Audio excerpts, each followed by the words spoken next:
Hello students, welcome back at my YouTube channel.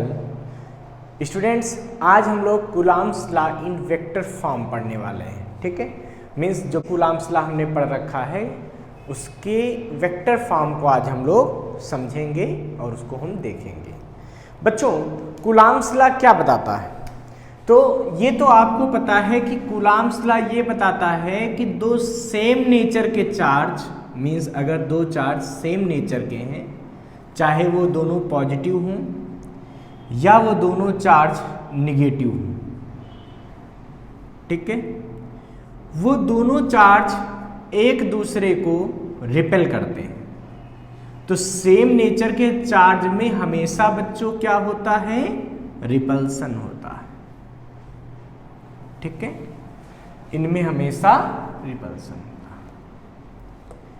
और जो opposite nature के charge होते हैं, मीन्स डिसिमिलर चार्ज होते हैं, उन चार्ज में हमेशा क्या होता है बच्चों? अट्रैक्शन होता है। मीन्स अगर एक प्लस क्यू और एक माइनस क्यू चार्ज है तो ये दोनों एक दूसरे को हमेशा अट्रैक्ट करते हैं, मीन्स एक दूसरे को अपने पास लाने की कोशिश करते हैं। जबकि जो सिमिलर चार्ज हैं वो एक दूसरे को रिपेल करते हैं। और इन चार्जेस के बीच कितना फोर्स लगता है ये कूलॉम जी बता चुके हैं पहले। क्या बताया था उन्होंने बताया था कि अगर ये चार्ज r डिस्टेंस पर हैं तो इनके बीच लगने वाला फोर्स होता है k q1 q2 मीन्स पहला चार्ज इंटू दूसरा चार्ज अपान डिस्टेंस का स्क्वायर। चलिए इसको q1 इसको q2 ही लिख लेते हैं, कोई फर्क नहीं पड़ता। तो हमारा ये फार्मूला बन गया कूलॉम्स लॉ का कि the force acting between two point charge when they are in rest is directly proportional to the product of charge and inversely proportional to the square of distance between them. ये तो Coulomb's law हो। अब main क्या है बच्चों कि हमको इसका वेक्टर फॉर्म देखना है, क्योंकि फोर्स कैसी है? एक वेक्टर क्वांटिटी है। तो यहाँ पे वेक्टर फॉर्म कैसे लिखा जा सकता है कूलॉम्स लॉ का, ये हम लोग देखते हैं। तो बच्चों, कूलॉम्स लॉ का वेक्टर फॉर्म समझना है तो हम मान लेते हैं कि दो चार्ज हैं, कहीं इस तरीके से स्पेस में लाई कर रहे हैं। मान लीजिए ये पहला चार्ज है Q1 और ये कोई दूसरा चार्ज है Q2। ठीक है, पहला वाला चार्ज ओरिजिन से R1 डिस्टेंस पर है, R1 पोजीशन पर है, डिस्टेंस नहीं बोलेंगे इसको, बोलेंगे R1 पोजीशन पे, मतलब R1 वेक्टर। जबकि दूसरा चार्ज ओरिजिन से R2 पोजीशन पे। ठीक है, तो बच्चों पहले चार्ज से दूसरे चार्ज पर कि अगर हम डिस्टेंस निकालें, पोजीशन वेक्टर लिखें, तो इसको हम लोग लिखते हैं R21। इसको हम लोग क्या लिखते हैं? R21। ठीक है, अब R21 को हम क्या लिख सकते हैं? R1 और R2 की टर्म में, ये भी देख लेते हैं। ठीक है, तो R21 को हम क्या लिख सकते हैं भाई, सोचो। तो आपको पता है किसी भी, जैसे ये ट्रायंगल बनना वेक्टर्स का, ठीक है, और ये अगर ध्यान से देखो तो ट्रायंगल लॉ कुछ ऐसा होता था। लॉ ऑफ ट्रायंगल क्या बताता था कि अगर दो वेक्टर किसी ट्रायंगल की दो साइड को रिप्रेजेंट करें तो तीसरा वेक्टर जो कि अपोजिट ऑर्डर में होगा, ठीक है, जैसे यहाँ पे R2 हो रहा है, वो इन दोनों के रिजल्टेंट को बताता है। इसका मतलब लॉ ऑफ ट्रायंगल के हिसाब से अगर आप इसको देखिए तो R1 vector plus R21 vector is equal to R2 vector. ठीक है, इसका मतलब R21 vector is equal to R2 minus R1। जहां रिक्वायरमेंट पड़ेगी ये वैल्यू हम यूज कर लेंगे। क्या? R21 vector is equal to R2 minus R1। बच्चों, R21 वेक्टर का अगर मैग्नीट्यूड लें तो कितना आएगा? हम मान लेते हैं कि मैग्नीट्यूड R है, तो R21 वेक्टर का अगर हम मैग्नीट्यूड निकालते हैं, मीन्स R2 माइनस R1 का मैग्नीट्यूड निकालते हैं, तो ये आंसर हम क्या मान लेते हैं, R, स्मॉल r। ठीक है। अब बच्चों हम लगने वाले फोर्स की गणना करते हैं, कैलकुलेशन करते हैं। ठीक है। ये बच्चों पॉजिटिव चार्ज है मान लेते हैं और ये भी पॉजिटिव चार्ज है। ठीक है। तो दूसरे चार्ज पर फोर्स कितना लग रहा होगा सोचिए। इस पर फोर्स इधर लगेगा, इस फोर्स को बोलते हैं F21। ठीक है। F21 का मतलब होता है, F21 मतलब force eight Q2 due to Q1। लिखेंगे यहां force at charge Q2 due to Q1। ठीक है। और जो F12 अब लगेगा, इस पे जो फोर्स लगेगा वो क्या लगेगा, F12 की वैल्यू क्या होगी, तो F12 को बोलेंगे फोर्स एट चार्ज Q1 और ड्यू टू Q2। ठीक है। R21 को क्या बोलेंगे, R21 is the displacement vector of Q2 with respect to Q1 या फ्रॉम Q1। ठीक है। और R12 को क्या बोलेंगे, अब R12 बना लीजिए पहले। तो R12 को बच्चों कुछ ऐसे बनाएंगे, ये बनेगा R12।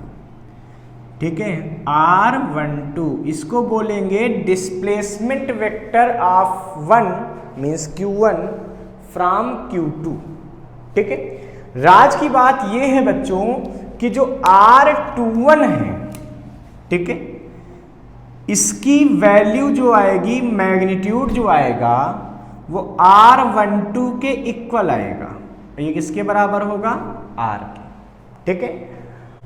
और अगर कभी आप R12 फाइंड करना चाहें तो इसी तरीके से आप क्या फाइंड कर सकते हैं, R1 माइनस R2, तो R12 निकल आएगा।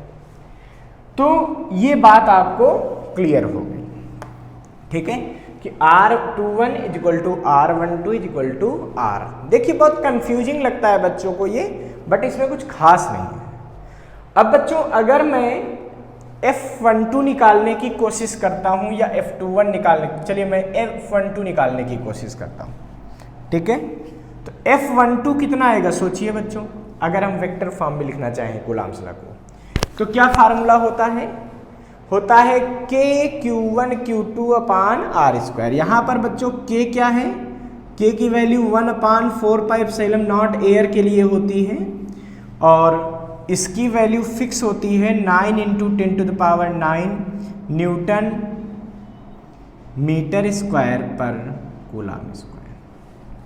ठीक है। तो K की वैल्यू क्या होती है, 1/4πε0 is equal to 9 × 10⁹ newton metre square per coulomb square. ठीक है। तो ये वैल्यू हो गई। अब हम बात करते हैं कि F12 को हम कैसे निकाल सकते हैं। अगर हम लोग F12 को निकालेंगे, ठीक है, तो देखिए F12 वेक्टर की डायरेक्शन किधर है, इधर। इस डायरेक्शन में कौन सा वेक्टर है, R21 है, R12 है, R12 है। इसका मतलब F12 की डायरेक्शन वही होगी जो R12 की डायरेक्शन होगी। और मैग्नीट्यूड कितना होगा बच्चों, K। ठीक है। यह आएगा K Q1 Q2 अपान डिस्टेंस का स्क्वायर। तो इसका स्क्वायर, ये जो डिस्टेंस है, ये डिस्टेंस कितनी है देखिए, इस डिस्टेंस की अगर मैग्नीट्यूड की बात कीजिए तो वो क्या है, R स्क्वायर इंटू डायरेक्शन। बच्चों इस फोर्स की डायरेक्शन क्या है, F12 की, देखिए ध्यान से, R12। इसका मतलब यहां पे डायरेक्शन में क्या आ जाएगा, R12 आ जाएगा। ठीक है।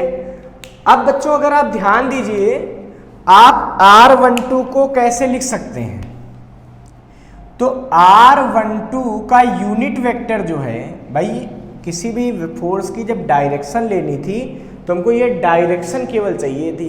अब डायरेक्शन अगर किसी की लिखनी है तो उसका यूनिट वेक्टर लिख दीजिए, वो डायरेक्शन को रिप्रेजेंट कर देगा। क्यों? क्योंकि उसका मैग्नीट्यूड 1 है। इसका मतलब इसके लिखने से इसके मैग्नीट्यूड में कोई चेंज नहीं पड़ा। बच्चों R12 की वैल्यू हम ऐसे भी तो लिख सकते हैं, R12 वेक्टर अपान R12 का मैग्नीट्यूड लिख सकते हैं। इसका मतलब R12 को आप R12 वेक्टर अपान R भी लिख सकते हैं। क्यों? क्योंकि देखिए आपने पहले ही बना रखा है कि R12 और R21 दोनों का मैग्नीट्यूड किसके बराबर है? R के बराबर। तो R12 का जो मैग्नीट्यूड था उसकी जगह R पुट कर दिए।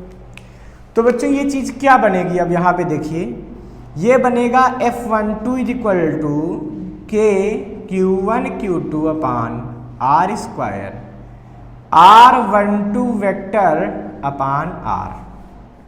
अब अगर आप इसका मल्टीप्लाई कर देंगे तो F12 की वैल्यू क्या बनेगी? के Q1 Q2 अपान R क्यूब R12 का वेक्टर। ये हो गया vector form of the Coulomb's law. ये Q1 चार्ज पे लगने वाला फोर्स आ गया। ये क्या आ गया? Q1 चार्ज पे। अगर कोई कह दे Q2 चार्ज पे फोर्स बताइए तो आप कैसे बताएंगे बच्चों? तो यहां पे लिख देंगे बच्चों F21 या फोर्स एट Q2 चार्ज। वो कितना आएगा बच्चों? इसको हम लिखेंगे F21 vector is equal to क्या आएगा बच्चों? के Q1 Q2 अपान डिस्टेंस का स्क्वायर, तो क्या आएगा बच्चों? R square.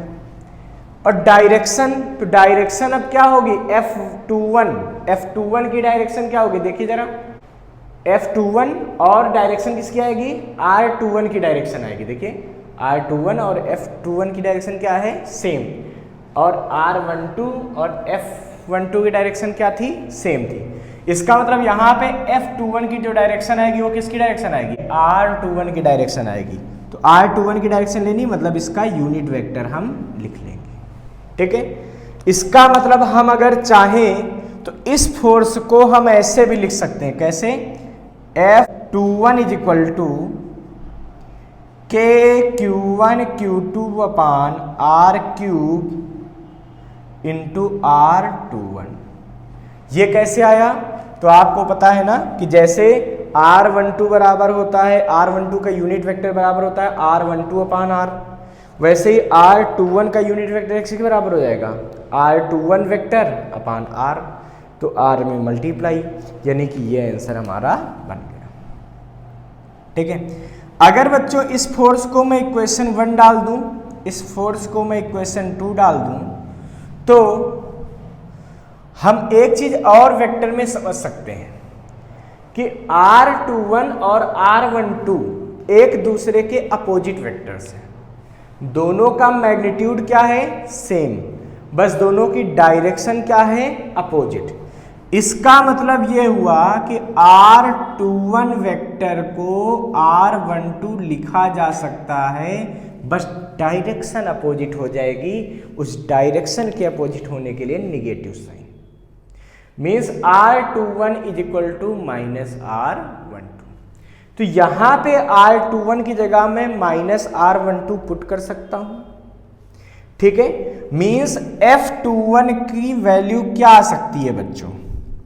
यह आ सकती है के Q1 Q2 अपान R क्यूब R12, वो भी कैसा?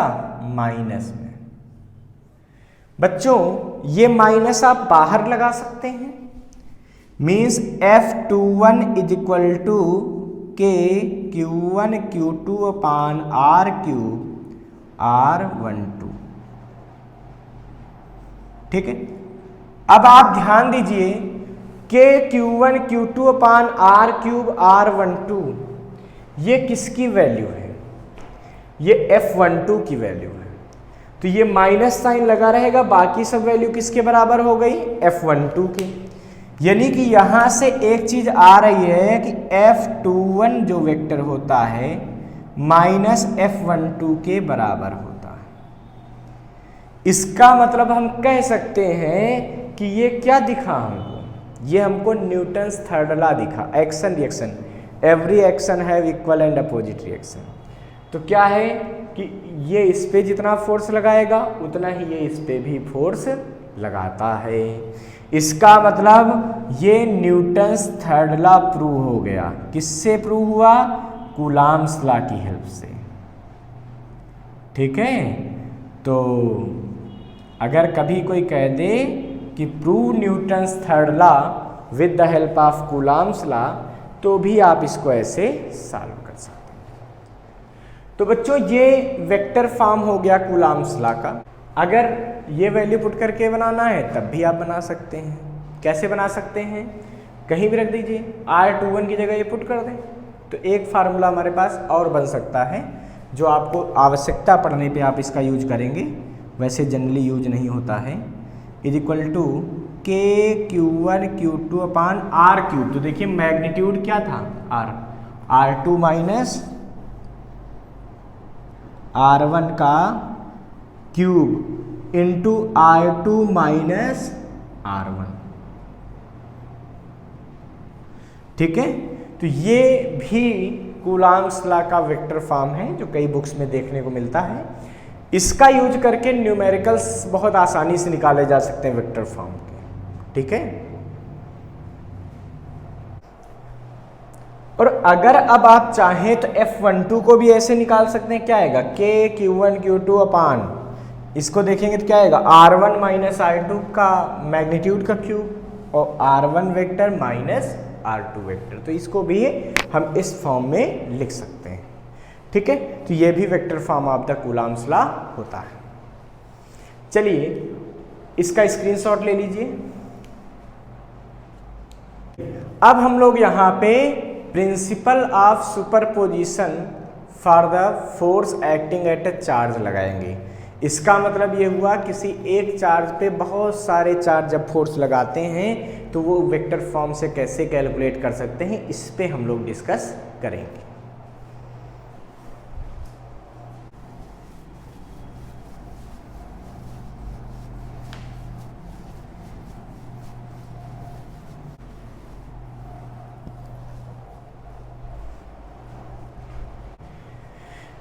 अब बच्चों हम लोग क्या करेंगे? फोर्सेस बिटवीन मल्टीपल चार्जेस और सुपरपोजिशन प्रिंसिपल, ये हम लोग देखेंगे।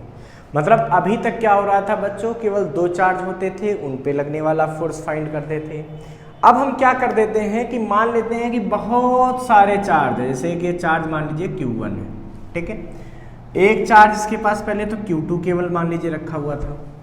ठीक है, तो आपको पता है Q2 से Q1 का जो डिस्प्लेसमेंट वेक्टर होगा वो कितना होगा? वो होगा कुछ ऐसा R12। ठीक है, अब ये जो R12 होगा, ठीक है, अगर हम Q1 पे लगने वाले फोर्स को फाइंड करें तो वो किधर आएगा बच्चों? बताइए जरा। और ये डायरेक्शन क्या होगी?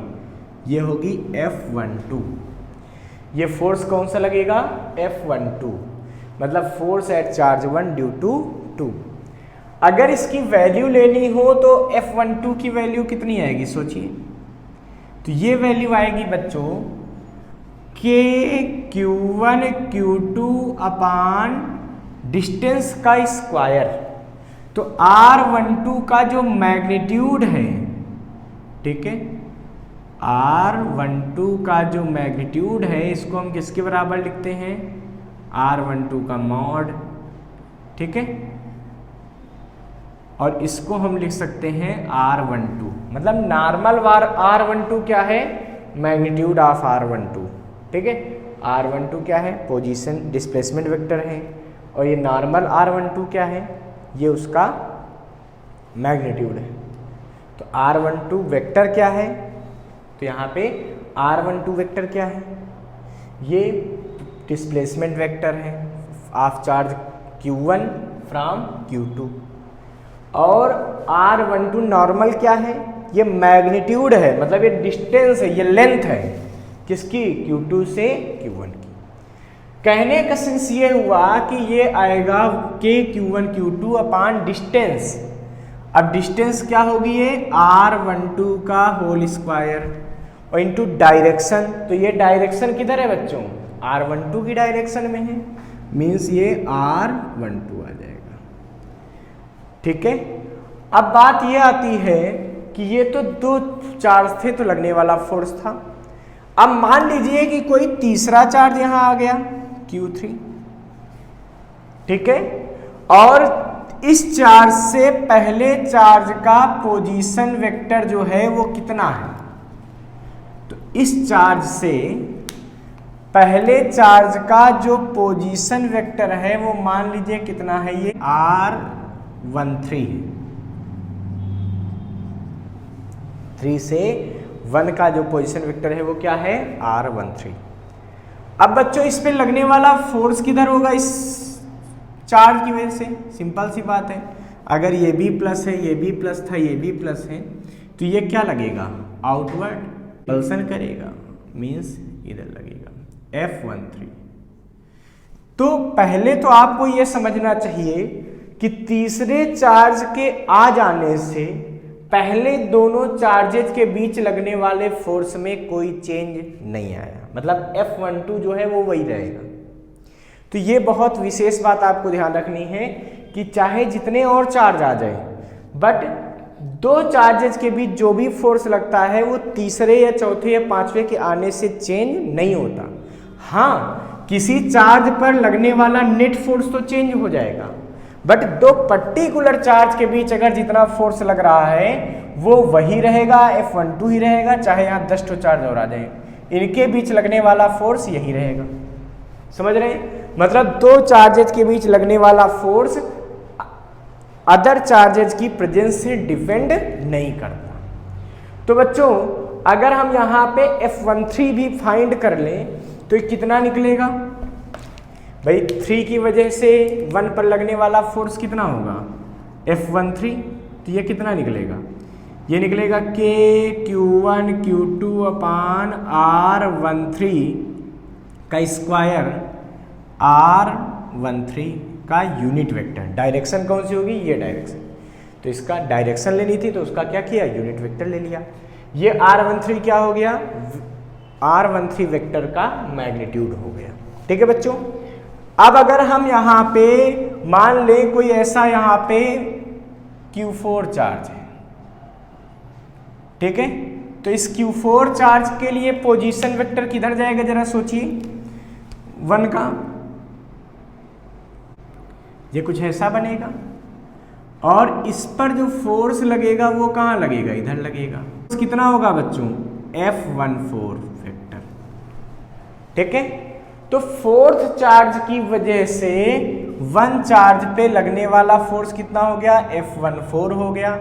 फोर्थ चार्ज से पहले चार्ज का डिस्प्लेसमेंट वेक्टर कितना हो गया, R14 हो गया। तो F14 की वैल्यू कितनी आएगी, सोचिए जरा यहाँ पे, तो F14 इज इक्वल टू आ जाएगा बच्चों के Q1, भाई 3 से लगने वाला फोर्स क्या था, Q1 Q3 अपान डिस्टेंस का स्क्वायर। तो जब 4 से लगने वाला फोर्स निकालेंगे तो क्या निकलेगा, ये निकलेगा के Q1 Q4 अपान डिस्टेंस का स्क्वायर। तो डिस्टेंस कितनी है, R14 का स्क्वायर इंटू R14। ठीक है, मतलब ये हुआ कि 3 चार्ज से 1 पर लगने वाला फोर्स क्या था, F13, तो ये क्या आया था, के Q1 Q3 अपान डिस्टेंस का स्क्वायर। डिस्टेंस क्या है, R13, इसका मैग्नीट्यूड ले लिया तो R13 आ गया मैग्नीट्यूड। ठीक है, और इंटू R13 की डायरेक्शन, तो इसका यूनिट वेक्टर आ गया। ठीक है, जब 4 से 1 पर फोर्स लिया तो के Q1 Q2 की जगह क्या हो गया, Q4 अपान डिस्टेंस का स्क्वायर, तो डिस्टेंस कितनी है, R14 है, और इंटू R14 का यूनिट वेक्टर। क्यों? क्योंकि वो इसकी डायरेक्शन को r14 की डायरेक्शन इधर यूनिट वेक्टर की, ये फोर्स की डायरेक्शन, तो वो उसके पैरेलल है, इसलिए इसका यूनिट वेक्टर ले लिया। ऐसे ही अगर हम nth वेक्टर मान लें 5 6 7 8 खूब सारे वेक्टर हैं और कोई n वेक्टर है, मान लो ये लास्ट में qn वेक्टर है, ठीक है। तो qn अगर वेक्टर है यहाँ पे, तो इस qn वेक्टर का पोजीशन वेक्टर क्या बनेगा जरा सोचिए। qn का 1 के रेस्पेक्ट में पोजीशन वेक्टर क्या है, तो हमने मान लिया वो आया r1n, ठीक है। अब जब ये r1n आ गया तो qn की वजह से q1 पे लगने वाला फोर्स किधर जाएगा, इधर जाएगा, F1n, force at 1 due to n, ठीक है। तो ये बच्चों क्या बनेगा यहाँ पे, ये बनेगा F1n इज इक्वल टू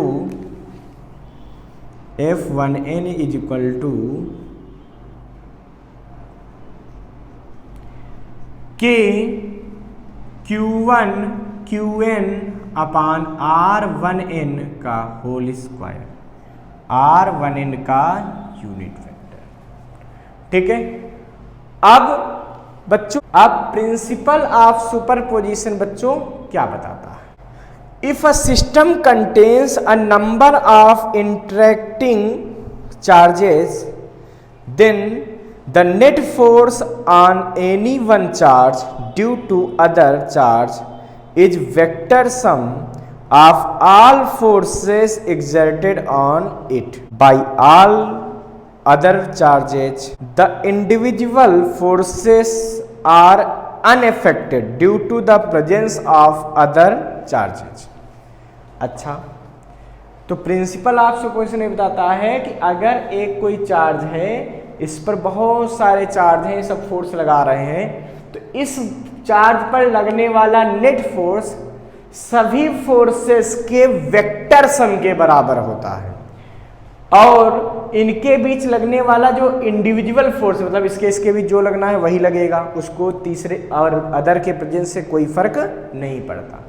ये बताता है प्रिंसिपल ऑफ सुपरपोजिशन। इसका मतलब अगर 1 पे हमको नेट फोर्स निकालना हो तो क्या होगा, सभी चार्जेस से लगने वाले फोर्स के वेक्टर सम के बराबर।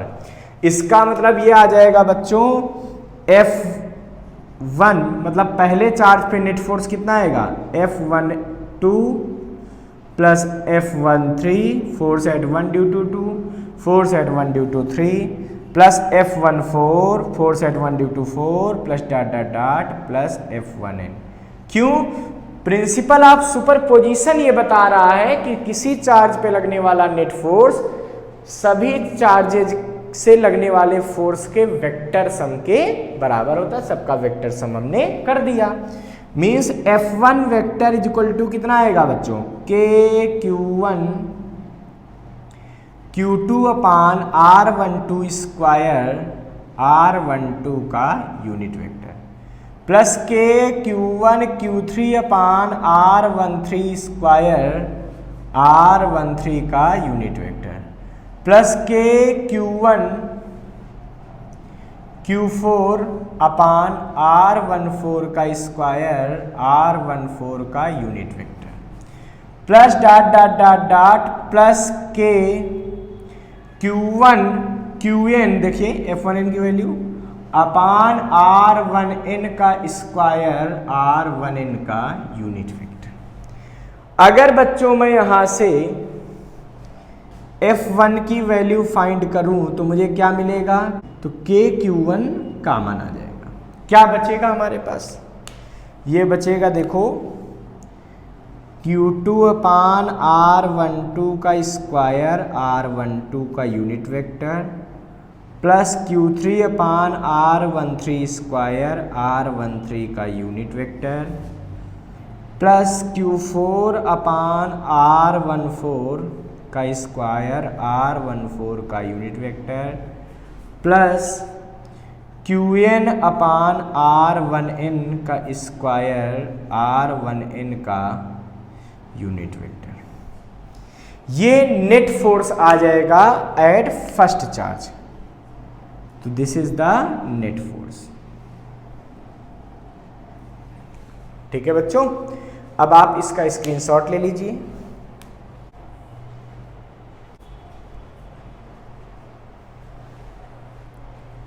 तो ठीक है बच्चों आप हमारे चैनल के साथ जुड़े रहिए और लगातार इसको लाइक सब्सक्राइब करते रहिए, जिससे कि हम आपके लिए और फिजिक्स की अच्छी वीडियो प्रोवाइड कर सकें।